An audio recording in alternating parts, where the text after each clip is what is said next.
নদী পারাপারে দুই গ্রামের মানুষের জন্য সেই সেতু কিংবা নৌ পরিবহনের ব্যবস্থা কাজ শুরু হলেও মাঝপথে থমকে রয়েছে। ঊনকোটি জেলার কুমারঘাট মহকুমার দুটি গ্রাম উজান, দুধপুর ও বলাইবাজার দুই গ্রামকে বিভক্ত করেছে মনু নদী। সেই নদী পারাপারের জন্য দীর্ঘদিন ধরেই চরম সমস্যায় দিন কাটাচ্ছে গ্রামের মানুষেরা। যাতায়াতের সমস্যায় কৃষিপ্রধান সেই এলাকায় কৃষকদেরকে তাদের উৎসাহিত ফসল বাজারজাত করতে গিয়েও বিপাকে পড়তে হচ্ছে বলে অভিযোগ। নদীপথে যাতায়াতের ব্যবস্থা না থাকায় অন্য রাস্তায় অধিক গাড়ি ভাড়া নিয়ে পার্শ্ববর্তী কাঞ্চনবাড়ি বাজারে বিক্রির জন্য ফসল নিয়ে যেতে হচ্ছে কৃষকদের।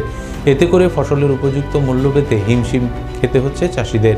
শুধু তাই নয়, এলাকায় অসুস্থ রোগীদের ঘুরপথে হাসপাতালে নিয়ে যেতেও মানুষদেরকে সমস্যা পোহাতে হচ্ছে বলে অভিযোগ। সেই সেতুটি নির্মাণে উপকৃত হবেন দুই গ্রামের বহু মানুষ। ভুক্তভোগীরা চাইছেন দ্রুত নির্মাণ করা হোক তাদের দীর্ঘ প্রত্যাশিত এই পাকা সেতু।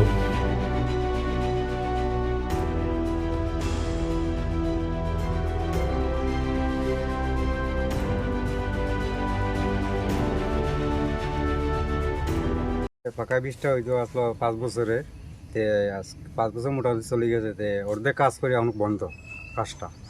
বাঁশের ব্রিজ নাই, বা এই যে নৌকা ঘাটের আগে নৌকা আসলো, নৌকার নাই, মাঝিও নাই, কোনো কিছু নাই, বাঁশের ব্রিজও নাই। আমরা কাঞ্চনবাড়ি যাইতে বহুত সমস্যা, ঘুরাইয়া যেতে লাগে, 2 কিলোমিটার ঘুরিয়ে যেতে লাগে। আর তাছাড়া তোমার গাড়িও চট করে মিলতে আসে না, ঘুরে গেলে তো গাড়ি ভাড়ার দরকার আছে। এই দিয়ে বৃষ্টি হয়ে গেলে বা নৌকা দিয়ে থাকতো আমরা মানে শর্টকাট হয়। আর এই দিয়ে হয়তো এই দিয়ে ঘুরে দিতে লাগে, বিদেশি মলিয়া গাড়ি তুলিয়া ঘুরে দিতে লাগে।